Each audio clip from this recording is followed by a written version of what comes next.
Es difícil imaginar que la vida de un niño puede estar llena de cualquier cosa que no sea amor y afecto, pero para Judith Barsi, su infancia fue todo menos tranquila. Algunos pueden asumir que convertirse en una estrella de Hollywood sería un verdadero sueño, pero para Judith, su sueño se convirtió rápidamente en una pesadilla. Era el año 1983, cuando Judith fue descubierta artísticamente cuando solo tenía 5 años, aunque por su aspecto físico muchos la confundían con una niña de 3 años. Judith estaba en una pista de patinaje al mismo tiempo que se rodaba un comercial. Los miembros de la tripulación se fijaron en ella y la ayudaron a conseguir su primer comercial de jugo de naranja del Pato Donald. Ever since Mom and Dad found out that Donald Duck is 100% pure orange juice, they've been acting kind of funny. I mean, I know it tastes good, but really.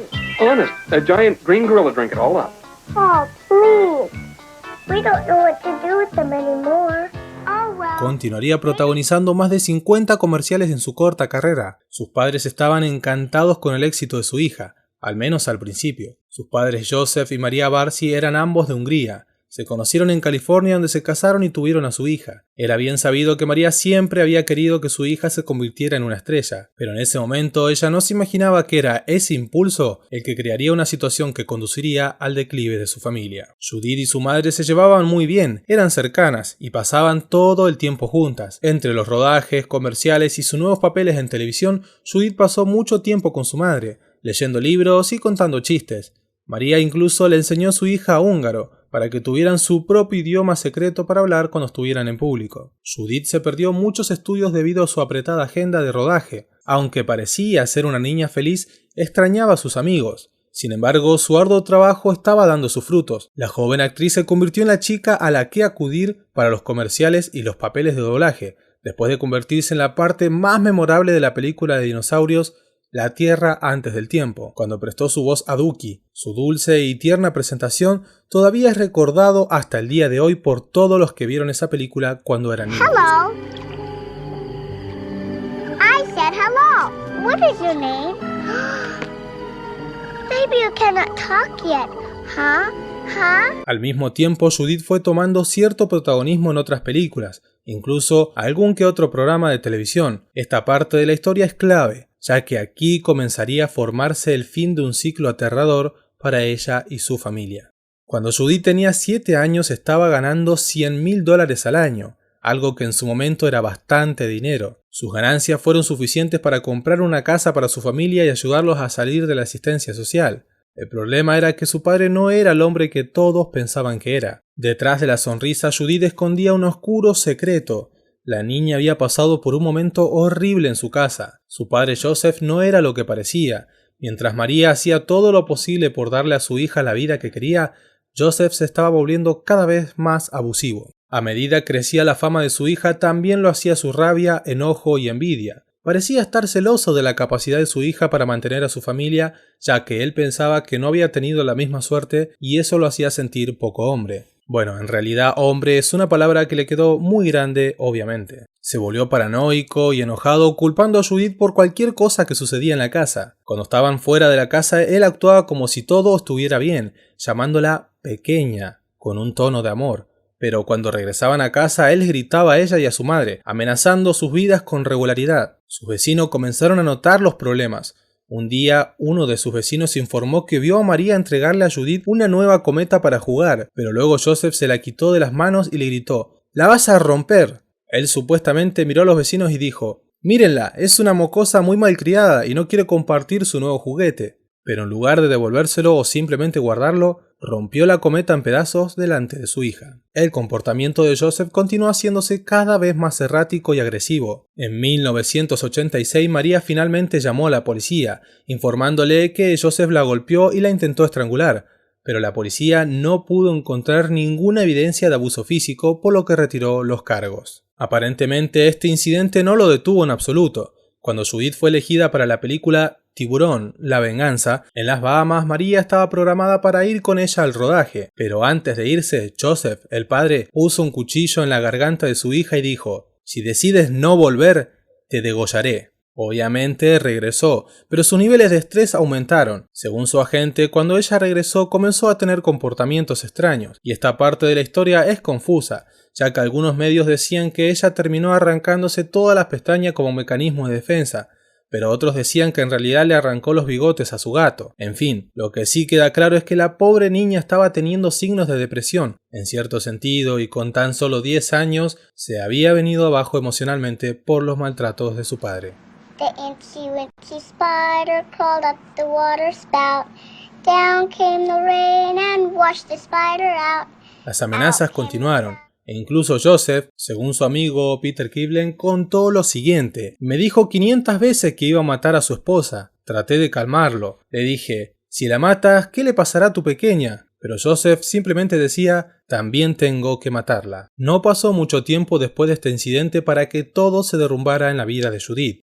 No fue hasta que para ese entonces, que ya tenía 10 años, se derrumbó anímicamente audicionando para la película Todos los perros van al cielo, en el que Judith interpreta a una niña huérfana que solo quiere tener una familia. Según cuenta Blur, Barcy no paraba de llorar cada vez que tenía que grabar la canción, ya que ella se identificaba mucho con el personaje y deseaba profundamente tener otros papás. Fue después de ese derrumbe emocional que tuvo Judith que por fin alguien pensó en llamar a servicios infantiles. María llevó a su hija a un psicólogo infantil que pudo identificar signos de abuso físico y emocional severo, y se inició una investigación. María pudo convencer al asistente social de que abandonara la investigación, después de asegurarles que solicitaría el divorcio, y se mudaría a un apartamento con Judith que ya había alquilado, pero aparentemente no quería salir de su casa y en cambio trató de obligar a Joseph a salir. María le dijo a sus vecinos que planeaba cobrar la devolución de impuestos que se suponía que recibiría Judith y que $12,000 sería un buen comienzo para su nueva vida. Pero nunca tuvieron la oportunidad. La ira y los celos que sentía por su hija y su esposa estallaron el lunes 25 de julio de 1988, apenas una semana después de que María le dijera a los vecinos que estaba a punto de irse. Judith fue vista ese día montando su bicicleta en la calle más temprano, pero esa noche Joseph entró en la habitación de su hija y le disparó en la cabeza, provocando su muerte de manera instantánea. Cuando María corrió rápidamente a la habitación para ver qué había sucedido,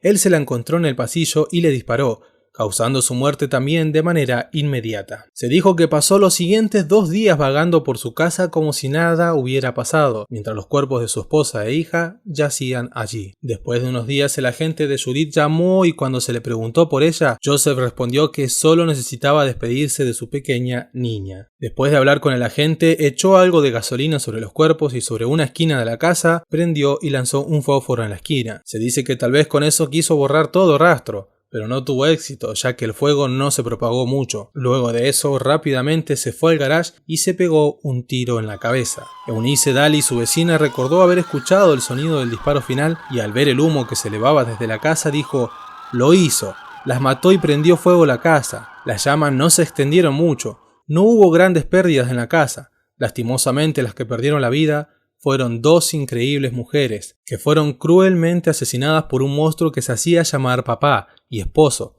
Ese mismo las torturó física y emocionalmente por años». Resulta que esta historia abusiva comenzó mucho antes de que naciera su hija, con su primera esposa y sus hijos. Con el tiempo se supo que estas acusaciones no fueron la única contra Joseph. María fue en realidad su segunda esposa. Cuando tenía 19 años huyó de Hungría y se estableció en Francia, donde conoció a una mujer llamada Clara. Poco después de la boda comenzó el abuso. Comenzó con su esposa, pero se extendió a los niños a medida que iba pasando el tiempo. 5 años después, Clara intentó huir, pero cuando la encontró le arrojó una sartén de hierro fundido a la cabeza. Ella logró divorciarse y alejar a los niños de él, pero obviamente eso no impidió que luego lastimara a sus próximas víctimas. En la investigación hubieron ciertas incontroversias. En Los Angeles Times revelaron que se formularon preguntas contra los servicios de protección infantil, porque la investigación nunca debería haberse cancelado. Se pidió a la comisión que se revisara el expediente de su cliente por primera vez, y no estaban satisfechos con la forma en que el departamento manejó el caso. Claro, todo esto después de que 2 personas ya estaban muertas. Helen Kleiner, miembro de la Comisión de Vigilancia de Servicios para Niños, estaba molesta porque habían cerrado el caso, ya que aún no estaba resuelto. Ella dijo: «Desde mi punto de vista, la niña era el cliente, no la madre. Ella creía que aunque la madre afirmaba estar haciendo el esfuerzo para solucionarlo, deberían haberlo monitoreado más de cerca para evitar que esto sucediera. Judith y su madre fueron enterradas juntas en tumbas sin nombre poco después de su muerte. En cambio, Joseph fue enterrado en un lugar desconocido, probablemente lejos de su familia. Fue 16 años después de su fallecimiento que el público decidió donar para que cada una tuviera una lápida adecuada, dando a Judith y María el entierro que se merecían. La lápida de Judith presenta la cita de su película favorita que hizo, La Tierra antes de tiempo, por la que su personaje Dookie era conocido. La historia de Judith Barsi está llena de dolor y pérdida, pero ahora también nos brinda una lección a todos nosotros. Si sospechás que alguien está lastimando a una persona, más específicamente en este caso un niño, ya sea el padre del niño o cualquier otra persona, deberíamos hacer algo. No intentemos simplemente calmarlos, podríamos notificar a las autoridades correspondientes y además tenemos que ser insistentes hasta que alguien haga algo, antes de que sea demasiado tarde. Y bien, hasta acá el caso de hoy. Nos vemos en el próximo video. Si te gustan los videos de misterios, crímenes o curiosidades, puedes suscribirte a este canal. Mi nombre es Gabriel Navarrete. Chau.